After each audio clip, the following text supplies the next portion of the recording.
तुम बढ़ाओ 10 रुपया और आगे बढ़े 100 रुपये। एक तो 3 साल से बंद है रजिस्ट्री और हमारी बिक रही 1 करोड़ रुपए बिके, तो हम तो बहुत लंबे घाटे में गए। आपके पूरे जेवर इलाके में सबसे ज्यादा अगर कोई त्याग किया, कोई न्यौछावर किया, सब कुछ अपना तो जेवर के लोगों ने। जेवर में बनने वाले नोएडा ग्रीनफील्ड इंटरनेशनल एयरपोर्ट के चलते बीते दिन भूमि अर्जन के कारण विस्थापित परिवारों के स्थापन हेतु संबंधित भूमि के पुनर्वासन एवं पुनर्विस्थापन पर किसानों और प्रशासनिक अधिकारियों के बीच लोक सुनवाई हुई।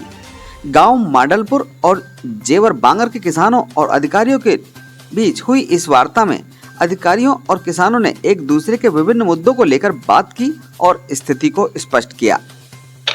2 में अमीन रिपोर्ट है 66 में, और उसमें उल्लेख है आबादी का, मकान बना हुआ, बाउंड्री हुई है 4 साल पुरानी, और आपके ही अमीन रिपोर्ट, आपके ही तहसील स्तर पर ये उल्लेख है।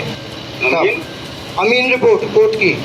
कौन कोर्ट? सिविल कोर्ट की। हमारे यहाँ सिविल कोर्ट नहीं। सिविल कोर्ट जेवर से है सर। हाँ, सिविल कोर्ट जेवर का ही है ना। हाँ जी, क्यों कह रहे हैं? तो आपके नहीं, मतलब आपके ही कागजों में। वो आप कागज दे दीजिए, ठीक, इसको देख करके और कल रिपोर्ट करिएगा आपको, ठीक है?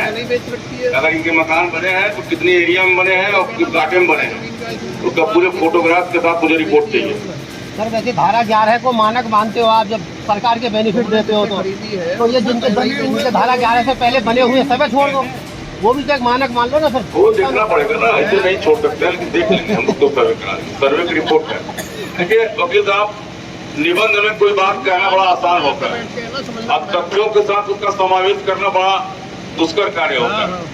सामान्य रूप से कोई भी बात कही जा सकती है, लेकिन जब उसका विशिष्टीकरण होता है, जब वो लिपिबद्ध होती है तथ्यों के आईने में, तो उसका स्वरूप दूसरा होता है।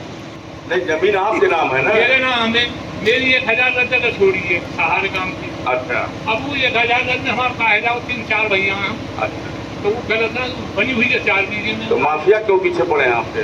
वो नो पले 10 बीघे भेज दो, पले 500 गज मीटर को। नहीं, तो उनसे क्या मतलब है आपकी जमीन वो से? रिश्तेदार बनना है। नहीं, उनका कागज में नाम है? हाँ, कागज में नाम है तो आप अलग वो है। आपका आपसी विवाद है, चलिए रखिए। वो अलग गांव में ही फाइल बनती है, फाइल कहीं बाहर नहीं बनती है, लेकिन पैसा ट्रांसफर होता है एडीएम साहब के थ्रू, आजकल आरटीजीएस के थ्रू जमा होता है। पहले के जमाने में चेक मिलता था तो चेक गांव में बढ़ जाता था। अब वो जो फाइल यहाँ बनती है वो जाती है उनके यहाँ से, वो आरटीजीएस के थ्रू पैसा आपके खाते में ट्रांसफर करते हैं। हाँ, थोड़ा नुकसान, तुम बढ़ाओ 10 रुपया और आगे बढ़े 100 रुपये।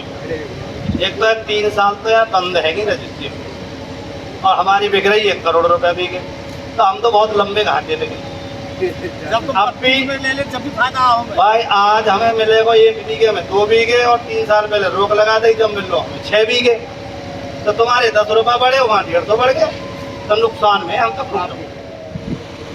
जब कोई चीज खुली रखी जाती है तो आप नहीं ध्यान दे रहे हैं। आपके पूरे जेवर इलाके में सबसे ज्यादा अगर कोई त्याग किया, कोई न्यौछावर किया, सब कुछ अपना तो जेवर के लोगों ने किया।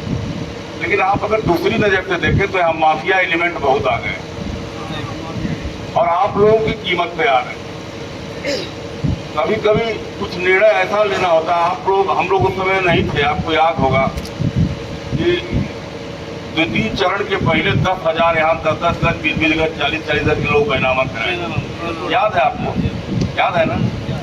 खुद बैनामे में 3000 बैनामे, 3500 केवल एक प्रांत हरियाणा के थे। जेवर एयरपोर्ट के उद्घाटन की तारीख अब जैसे जैसे नजदीक आ रही है, वैसे वैसे ही अगले चरण के अधिग्रहण और विस्थापन संबंधी कार्यों में भी तेजी देखने को मिल रही है। जुड़े रहे हमारे साथ, देखते रहें जेवर प्रेस।